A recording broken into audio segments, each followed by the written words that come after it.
오늘 말씀 이사야서 39장입니다.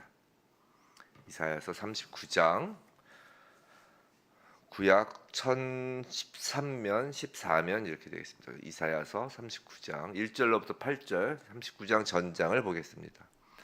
우리 1절부터 한 목소리와 함께 받들어 읽겠습니다. 그때 발라단의 아들 바벨론 왕 무로닥 발라단이 히스기야가 병들었다가 나았다함을 듣고 히스기야에게 글과 예물을 보낸지라. 히스기야가 사자들로 말미암아 기뻐하여 그들에게 보물창고 곧 은금과 향료와 보배로운 기름과 모든 무기고에 있는 것을 다 보여주었으니 히스기야가 궁중의 소유와 전 국내의 소유를 보이지 아니한 것이 없는지라. 이에 선지자 이사야가 히스기야 왕에게 나와 묻되 그 사람들이 무슨 말을 하였으며 어디서 왕에게 왔나이까 하니 히스기야가 이르되 그들이 원방 곧 바벨론에서 내게 왔나이다 하니라. 히스기야가 이르되 그들이 왕의 궁전에서 무엇을 보았나이까 하니 히스기야가 대답하되 그들이 내 궁전에 있는 것을 다 보았나이다. 내 창고에 있는 것으로 보이지 아니한 보물이 하나도 없나이다 하니라. 이사야가 히스기야에게 이르되 왕은 만군의 여호와의 말씀을 들으소서. 보라, 날이 이르리니 내 집에 있는 모든 소유와 내 조상들이 오늘까지 쌓아둔 것이 모두 바벨론으로 옮긴 바 되고 남을 것이 없으리라. 여호와의 말이니라. 또 내게서 태어날 자손 중에서 몇이 사로잡혀 바벨론 왕궁의 환관이 되리라 하셨나이다 하니 히스기야가 이사야에게 이르되 당신이 이른 바 여호와의 말씀이 좋소이다 하고 또 이르되 내 생전에는 평안과 견고함이 있으리로다 하니라. 아멘. 오늘 이 새벽에 하나님께서 주신 말씀을 깨닫고 하나님께서 주신 그 말씀이 우리의 삶의 지침이 되고 순종하며 살아가는 저와 여러분 되기를 주님의 이름으로 축원합니다. 자, 이사야서 오늘 39장 유명한 말씀이죠. 이 장면은 열왕기, 역대하 많이들 아실 것입니다. 자, 이사야서는 크게 두 부분으로 나뉩니다. 1장부터 39장까지가 1부이고 40장부터 66장까지가 2부예요. 이건 처음 시작할 때 말씀을 드린 거 있고 또 세 부분으로 나누면 1장부터 36장까지가 한 부분이고 37장부터 39장 37, 8, 9 이렇게 세 장이 또 하나의 중간 역할을 하는 삽입되는 장이고 그 다음에 이제 40장부터 끝까지 66장까지 이렇게 셋으로 나누지만 그래서 크게 하면 39장까지가 1부, 40장부터 66장까지가 2부 이렇게 나뉩니다. 성경 전체가 구약이 39권, 신약이 29권으로 되어 있어서 이사야서는 그렇게 구약 39장, 39권 같이 39개장 1부가 2부가 신약 27권인 것처럼 27개의 장으로 이제 구성되어 있는 것이에요. 이렇게 1부와 2부로 나뉘는 것에는 이사야서가 1부와 2부로 나뉘는 것에는 이 두 곳에서 전혀 다른 이야기를 하고 있기 때문이에요. 1부의 주제는 우리가 지금까지 저 39장까지 봐서 잘 아시겠지만 아수르가 이제 공격하여 1부에서 주된 이제 그 외적은 아수르였죠. 그래서 아수르가 공격해서 이제 남유다, 북이스라엘도 마찬가지지만 남유다가 힘들어하고 고통스러워하고 결국에는 그래서 하나님께 부르짖는 이야기가 1부의 주제입니다. 반면에 2부는 바벨론에게 나라가 망해서 이미 포로로 끌려간 그 상태에 대해서 지금 이야기를 하고 있어요. 상태에서. 그래서 이 두 주제, 1부와 2부 두 주제 사이는 거의 약 200년이라는 간극이 있는 것입니다. 오늘 본문인 39장은 이러한 이사야서 1부와 2부를 연결해주는 그 연결고리와 같은 이야기예요. 자, 1부에서의 그 39장까지에서의 결론은 망하지는 않았다는 것이에요.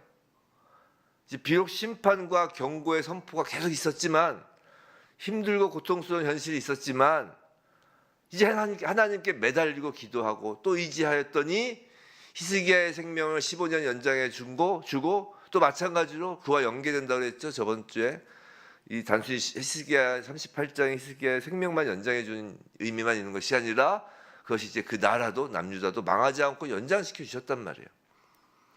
즉 일부는 심판의 선포로 가득하였지만 하나님을 의지하였던 것에 대한 기록이란 말이죠. 근데 이제 내일부터 시작되는 40장부터는 40장 위로로 시작해요. 40장 1절 슬쩍 보세요. 하나님이 이르시되 너희는 위로하라. 내 백성을 위로하라.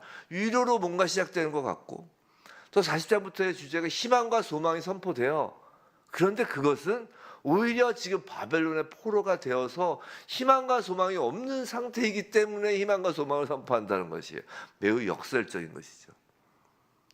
39장까지는 심판과 경고가 주어지지만 아직 나라가 망하지 않고 오히려 살만합니다. 하나님을 의지하였기 때문이죠. 하지만 40장부터는 하나님을 의지하지 않아서 나라가 빼앗긴 상태입니다. 그때 하나님의 위로가 선포되는 것이에요. 성도 여러분, 우리 보통 하나님의 경고는 무섭고 싫고 그런 것이고, 하나님의 위로는 그냥 마냥 좋은 것이고 그렇게 생각하기 쉽습니다. 근데 그렇지 않다는 것이에요. 실제 상황은 그것이 정반대인 경우가 많다는 것이에요. 솔직히 신앙생활 하다 보면 가장 하나님의 위로와 하나님의 임재와 하나님의 어루만져 주심을 느끼고 그 안에서 살아가는 때는 매우 힘든 시기였던 것 같아요. 어떤 인생에 막 위기가 닥쳤을 때, 막 힘들었을 때, 그때 하나님의 위로가 확 임하죠. 자, 심판과 경고가 있어도 그 가운데 하나님을 의지할 수 있다면 그것이 더 좋은 것일 수 있어요. 자, 그럼 남유다는 왜 망하였을까? 왜 40장 이후에 그 상황이 펼쳐질까? 그 답이 바로 오늘 본문 39장 이야기라는 것입니다. 남유다가 망하게 된 이유. 자, 1절 다시 보시면 1절 그때예라고 시작하죠. 그때예. 자, 그때가 어느 때인가요? 히스기야가 죽을 병에 걸렸다가 살아났을 때 있죠. 그리고 아까 말씀드린 것처럼 히스기야의 그 병 이야기는 개인의 병 이야기뿐만이 아니라 남유다가 아수르 앞에 풍전등화의 상황에 처한 것과 연결된다고 하였습니다. 즉 아수르군이 하룻밤 사이에 18만 5천 명이 전멸하고 사내립이 물러간 그때입니다. 그때 바벨론의 왕이 히스기야에게 사신을 보냅니다. 당시 바벨론은 저 아수르 밑에서 거의 속국처럼 있던 나라예요. 즉 그렇게 힘이 센 나라가 아니었다고요. 아수르한테 쩔쩔매던 나라였죠. 그러니까 아수르가 망하기만 학수고대하고 있었던 거예요. 근데 아수르가 지금 패퇴하여 갔다. 히스기야 왕이 또 병에 걸렸는데 나았다. 일단 히스기야 병보다 일단 아수르가 패퇴하여 갔다니까 얼마나 신나고 고맙겠습니까? 그러니까 히스기야를 찾아온 거예요. 마침 또 히스기야가 병에서도 나았고. 1절을 보면 뭐라고 하냐면 글과 예물을 보냈다라고 해요. 글과 두 가지를 보냈는데 39장 1절 후반부에 히스기야에게 글과 예물을 보낸지라라고 하죠.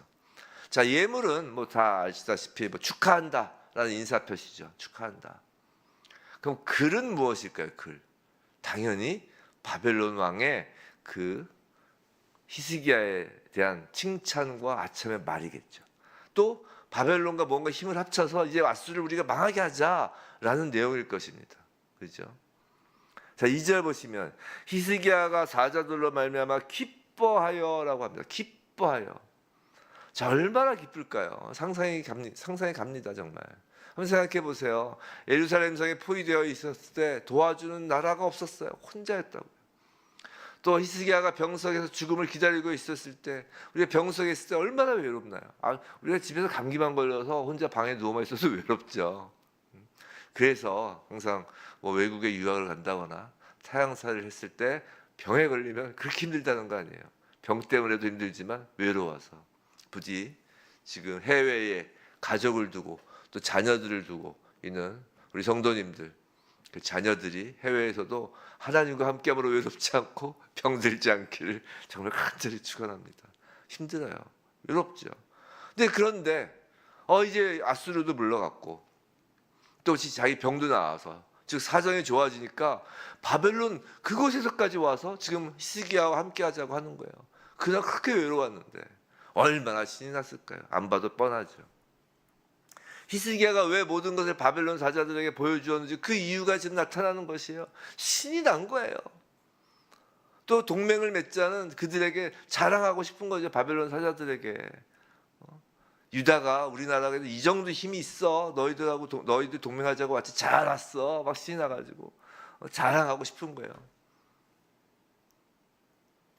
충분히 이해가 됩니다. 인간적으로. 그렇지 않겠어요? 그래서 얼마나 외롭고 고독했겠어요. 왔으니 얼마나 신났어요. 자, 3절. 이에 선지자 이사야가 히스기야 왕에게 나와 묻되 그 사람들이 무슨 말을 하였으며 어디서 왕에게 왔나이까 하니. 자, 이사야가 이 대목을 잘 보셔야 돼요. 자, 지금 이사야가 히스기야에게 두 가지를 묻습니다. 오늘 히스기야가 이제 바벨론 그 사자들한테 그 다 보여주고 또 오늘 본문이 우리가 익히 들어서 잘 아는 이야기인데 잘 이해하기는 어렵죠. 사실 좀 어려운 장면이에요. 히스기야만 마냥 욕하자니 좀 그것도 이상하고, 히스기야가 뭘 그렇게 또 많이 잘못했지 생각하면 또 딱히 뭐 이렇게 우리가 이야기하기도 뭐하고, 아는데 이해하기는 어려운 그 장면을 아는데 그런 거예요. 잘 봐야 돼요. 이사야가 히스기야에게 두 가지를 묻습니다. 뭘 물어보죠? 하나는 그들이 무슨 말을 하였으며라고 물어봐요. 즉 무슨 말을 하였는지를 물어봐요. 다른 하나는 뭘 물어보죠? 어디서 왔나이까라고 물어본다고요. 그런데 그 두 가지 질문에 대해서 히스기야는 무엇을 대답하죠? 하나만 대답해요. 둘 다를 대답하지 못해요. 그들이 무슨 말을 하였는지에 대한 대답은 하지 못합니다. 찔림이 온 거예요. 예전에 하나님을 의지하지 못하고 애굽을 의지하렸던 것에 대한 책망을 들은 적이 있었잖아요. 남유다가. 그래서 찔림이 온 거예요. 바벨론과 나눈 그 말이 찔린 것입니다. 동맹을 맺잖아요. 그래서 두 번째 질문만 대답을 해요. 어디서 왔는지에 대한 대답만 합니다. 그런데 사실 히스기야의 대답 또한 이 질문에 대하여 틀린 대답이었어요. 소위 동문서답을 한 겁니다. 이사야 질문의 의도는 그 사람들의 본국이 어딥니까? 라고 물어본 것이 아니라고요. 설마 이사야가 그것도 몰라서 물었을 리는 없다고요. 히스기야는 궁전 내의 선지자예요. 왕족이잖아요. 궁궐 내에 있고. 그걸 몰라서 물었을 리가 없다고요. 이사야가 물어본 것은 그 사람들이 하나님으로부터 온 것입니까? 라고 물어본 거예요. 즉 하나님의 뜻이 무엇인지 당신 왕은 물어보았습니까? 지금 기도했어요? 라고 지금 물어본 거라고요. 하지만 히스기야의 대답이 뭐예요? 그죠? 원방 곧 바벨론에서 왔어요 라고 대답을 한다고요. 자, 원방 즉 멀리서 왔다는 것이에요. 그렇게 먼 나라에서 올 정도로 히스기야 자신이 유명해졌고 대단한 사람이라고 지금 자랑하는 것이에요. 이스라엘하고는 거리가 머니까 바벨론이 그 당시에 먼 나라에서까지 내 소문이 났어요 라고 지금 자랑하는 겁니다. 또 먼 나라니까, 또 지금은 그 아직 힘도 그렇게 세지 않은 나라니까 다 보여줘도 괜찮다라는 자만도 있는 거예요. 그 찔림을 덮을 정도로 자랑과 자만이 지금 가득한 것입니다. 바벨론 왕의 그 아첨하는 말과 그 칭찬하는 예물에 찔림은 묻힌 거예요. 4절 이제 이사야는 히스기야에게 그들이 무엇을 보았는지 물어봅니다. 히스기야는 여전히 자신이 무슨 잘못을 했는지 몰라요. 그래서 보시면 자, 무엇을 보았나이까? 히스기야가 대답하되 그들이 내 궁전에 있는 것을 다 보았나이다. 내 창고에 있는 것으로 보이지 않는 보물이 하나도 없나이다라고 합니다. 즉 히스기야의 대답은 내 궁전에 있는 것 다, 내 창고에 있는 것 다라고 지금 하는 거예요. 내 것을 내 마음대로 보여주는 것이 무엇이 잘못이냐라는 것이죠. 생각해 보세요. 바로 직전까지 살려달라고 그렇게 하나님께 애걸복걸 매달린 사람이 이제 그 문제가 해결되자 모두 내 것이라는 거예요. 내 것. 특별히 해석이 필요 없죠. 오늘 본문을 이렇게 좀 알면 이게 다 우리에게 적용되는 거예요. 지금 남 얘기하는 게 아니에요. 다 제 얘기하는 겁니다. 제 얘기. 다 내 것이라는 거예요. 5절 이사야가 히스기야에게 이르되 왕은 만군의 여호와의 말씀을 들으소서. 만군의 여호와의 말씀. 성도 여러분, 만군의 여호와라고 할 때는 심판하시는 분이라는 의미를 담고 있어요. 만군의 여호와, 만왕의 왕이란 말 속에는 열방을 심판하시는 하나님이라는 의미가 담겨 있습니다. 온매무새를 추스려야 되는 것이에요. 오늘 하나님께서 우리에게 만군의 여호와의 말씀을 들으라. 만군의 여호와로서 지금 이사야서 39장 이 말씀을 하시는 거예요. 옷깃을 추스려야 되는 것이. 자, 6절. 보라, 날이 이르리니 내 집에 있는 모든 소유와 내 조상들이 오늘까지 쌓아둔 것이 모두 바벨론으로 옮긴 바 되고 남을 것이 없으리라. 여호와의 말이니라. 자, 히스기야 너 왕이여, 다 보여줬으니 네가 다 보여주었으니까 다 바벨론으로 옮겨갈 것이라는 것이에요. 그리고 그 모든 것이 바벨론으로 옮겨간 바 된 것이 바로 이제 40장 이후의 사건인 것이죠. 자, 7절 계속하여 이야기합니다. 또 내게서 태어날 자손 중에 몇이 사로잡혀 바벨론 왕궁의 환관이 되리라 하셨나이다. 즉 내 자손, 내게서 태어날 자손, 즉 그 나라에서 뛰어난 왕족들, 뛰어난 사람들이 끌려가서 환관 내시가 될 것이라는 선포예요. 뭐 다니엘 같은 사람이죠. 자, 아수르가 쳐들어올 때 겸손하게 기도하였을 때는 다 구해주셨는데, 바벨론은 당시 큰 나라도 아니고 멀리 있는 나라니까 뭐 별것 없다고 생각하고, 또 칭찬 듣고 으쓱해지니까 하나님께 어떻게 할지 전혀 물어보지 않고 기도하지 않았으니까 망할 것이라는 것이에요. 성도 여러분, 인생은 큰 일로 망하는 것이 아닙니다. 작은 일로 망하는 것이에요.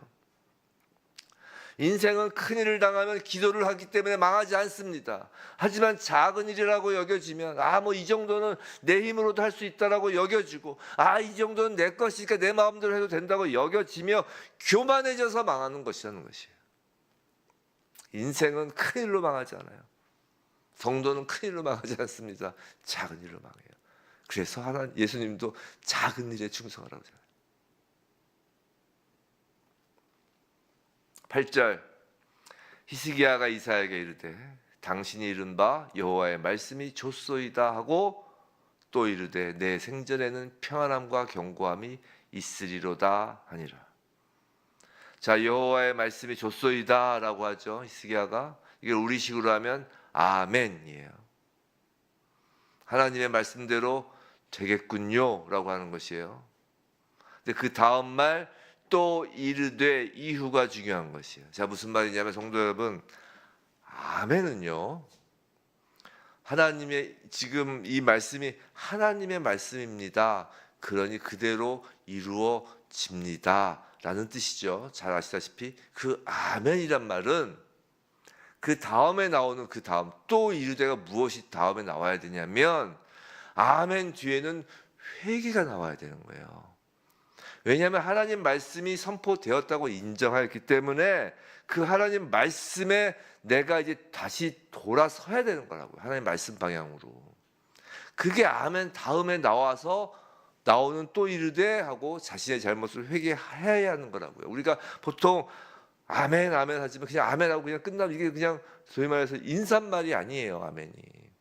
아멘은 그 다음에 그 하나님 말씀 선포에 따라 나의 회개, 나의 돌이킴이 뒤따라 나와야 하는 거라고요. 아멘하고 지금 히스기야처럼 회개가 아니면 이건 큰일 나는 거다. 그건 아멘이 아니에요. 아멘하고 회개하여야 그 아멘을 한 하나님 말씀 안에 내가 거하는 거잖아요. 근데 아멘하고 회개 안 하고 그냥 자기 얘기만 하고 자기 생각만 하면 그 아멘이라는 것은 가짜 아멘이 되고 하나님과 떨어져 버린다고요. 더 문제예요. 차라리 아멘이나 하지 말지. 근데 지금 히스기야는 아멘하고 또 이르되라고 회개, 그 다음 나오는 말이 회개가 아니라는 것이에요. 히스기야가 뭐라고 그래요? 아직 바벨론은 큰 나라가 아니니까 내 생전에는 괜찮겠군요 라고 지금 말하는 거라고요. 기우리의 모습이에요. 무슨 말인지 아세요? 히스기야는 지금 자기 코앞밖에는 생각하지 못하는 거예요. 눈이 짧은 거예요. 그 자기 코앞밖에 생각하지 않는 눈이 짧은 사람을 지금 대표하고 있는 거라고요, 히스기야가. 솔직히 우리도 참 눈이 짧지 않아요? 그걸 어떻게 할 수 있냐고요? 일희일비 하잖아요. 히스기야와 다를 바가 없는 거예요. 우리가 아닌 것처럼 이야기하지만 우리의 삶이 일희일비 하잖아요. 하나님의 큰 그림을 보지 못하잖아요. 만약에 히스기야가 자신의 아들 므낫세가 남유다에서 아주 악하기로 유명한 왕이잖아요. 50년 넘게 남유다를 지배하면서 통치하면서 악하기로 유명한 왕이죠. 이 므낫세 시절에 얼마나 바벨론에 의해서 괴롭힘을 당했나요? 그래서 결국 포로로 잡혀가잖아요, 므낫세가. 또 그 다음 왕 시드기야가 어떻게 돼요? 눈이 뽑혀버리잖아요, 바벨론한테. 아주 끔찍한 일을 겪는다고요. 만약에 히스기야가 그걸 미리 볼 수 있을 정도가 됐다면 이렇게 말하지 못했을 거라고요. 성도 여러분, 우리는 인정해야 돼요. 일희일비하고 이렇게 눈이 짧은 존재인 걸 인정하고 하나님의 말씀이 딱 떨어지면 아멘하고 그 말씀에 내 자신을 비추어 회개하려고 노력해야 된다고요. 거의 다 되고 난 괜찮겠네요. 참으로 어리석은 것이죠. 역대하 32장에서 하나님은 이때의 일을 역사가를 통해서 이제 보여주십니다. 제가 읽어드릴게요. 역대하 32장 24절 25절. 그때 히스기야가 병들어 죽게 되었으므로 여호와께 기도하매 여호와께서 그에게 대답하시고 또 이적을 보이셨으나 25절 히스기야가 마음이 교만하여 그 받은 은혜를 보답하지 아니함으로 진노가 그와 유다와 예루살렘에 내리게 되었더니 마음이 교만하여 히스기야의 마음을 역대하에서 한마디로 마음이 교만하여라고 표현하고 있는 것이에요. 그리고 마찬가지로 역대하 32장 31절 이것이 결론이었어요. 오늘 장면이에요. 31절 그러나 바벨론 방백들이 히스기야에게 사신을 보내어 그 땅에서 나타난 이적을 물을 때 하나님이 히스기야를 떠나시고 그의 심중에 있는 것을 다 알고자 하사 시험하셨더라. 자, 유다가 아수르 앞에서 멸망하기 직전일 때 히스기야가 병들어 죽게 되었을 때 히스기야는 간절히 엎드려 기도하였고 하나님은 그의 간구를 들어주신 것이에요. 그런데 이제 살만하니까 히스기야 마음은 교만으로 채워졌습니다. 그것을 하나님께서 확인하시려고 시험하시려고 바벨론의 사자를 보내신 것이란 거예요. 이사야의 질문, 그 두 번째 질문, 그들이 어디서 왔습니까? 라고 물었을 때 히스기야가 하나님 앞에 엎드려 기도하고 그것이 하나님이 주시는 시험인 것을 알았다면 이렇게 안 했을 거라고요. 하나님께서 낸 시험 문제에 히스기야는 완전히 빵점을 맞은 것입니다. 사랑하는 성도 여러분, 이번 주일은 부활주일이었어요. 우리는 전적으로 예수 그리스도의 십자가 대속과 부활의 첫 열매 되심으로 살아난 사람입니다. 전적 은혜예요. 오직 주님의 은혜로만 살아난 것입니다. 그럼 이제 살았으니까 된 것일까요? 아니라고요. 우리는 주님의 은혜가 없으면 단 하루도 살 수 없는 존재임을 이 땅에서 내 삶이 힘들든지 아니면 평안하든지 잊지 말아야 하는 것이에요. 날마다 받은 은혜를 기억하게 하여 달라고, 정말 일용할 양식이 필요한 존재라고, 우리를 긍휼히 여겨 달라고 평상시에 엎드려 기도하여야 하는 것입니다.